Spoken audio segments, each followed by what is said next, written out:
உபாகமம் 8ஆம் அதிகாரம். நீங்கள் பிழைத்து பெருகி கர்த்தர் உங்கள் பிதாக்களுக்கு ஆணையிட்டு கொடுத்த தேசத்திலே பிரவேசித்து அதை சுதந்தரிக்கும்படி நான் இன்று உங்களுக்கு விதிக்கிற எல்லா கட்டளைகளின் படியும் செய்ய சாவதானமாய் இருப்பீர்களாக.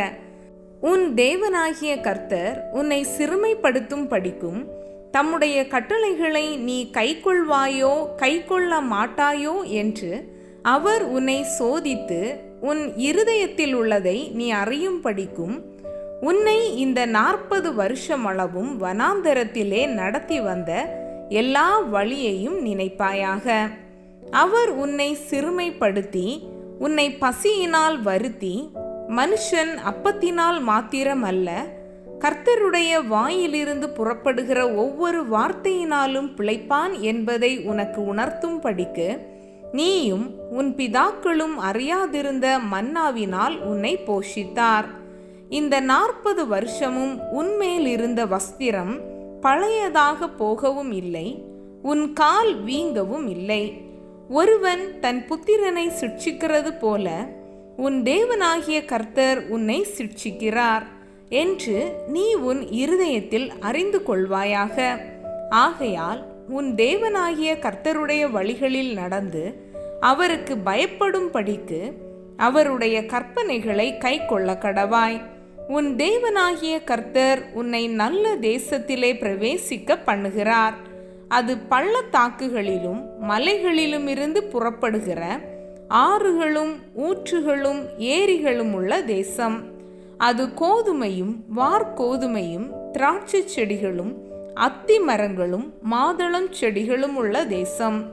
அது ஒலிவ மரங்களும் எண்ணெயும் தேனும் உள்ள தேசம். அது தாழ்ச்சி இல்லாமல் அப்பம் புசிக்கத்தக்கதும் ஒன்றும் உனக்கு குறைவுபடாததுமான தேசம்.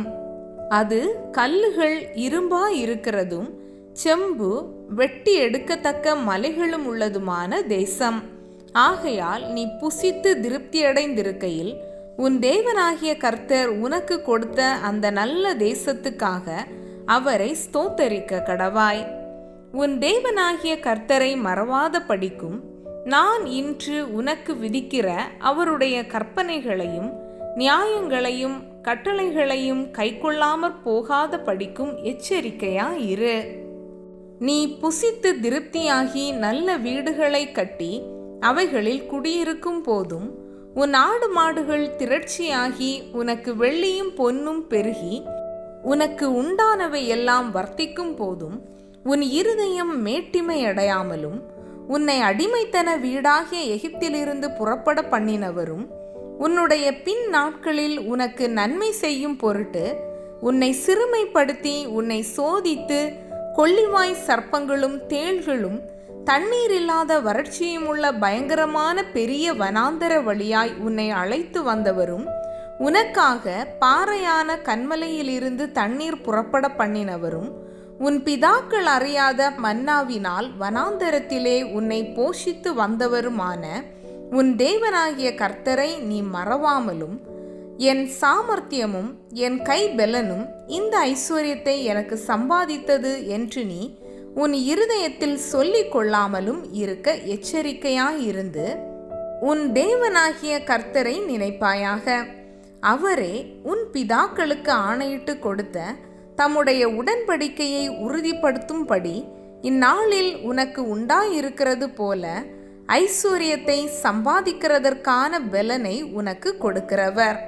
உன் தேவனாகிய கர்த்தரை நீ மறந்து வேறே தேவர்களை பின்பற்றி அவர்களை சேவித்து அவர்களை பணிந்து கொள்வாயானால் நிச்சயமாய் அழிந்து போவீர்கள் என்று இன்று உங்களுக்கு சாட்சியாய் அறிவிக்கிறேன். உன் தேவனாகிய கர்த்தருடைய சத்தத்திற்கு நீங்கள் கீழ்ப்படியாமற் போவதினால் கர்த்தர் உங்களுக்கு முன்பாக அழித்த ஜாதிகளைப் போல நீங்களும் அழிவீர்கள்.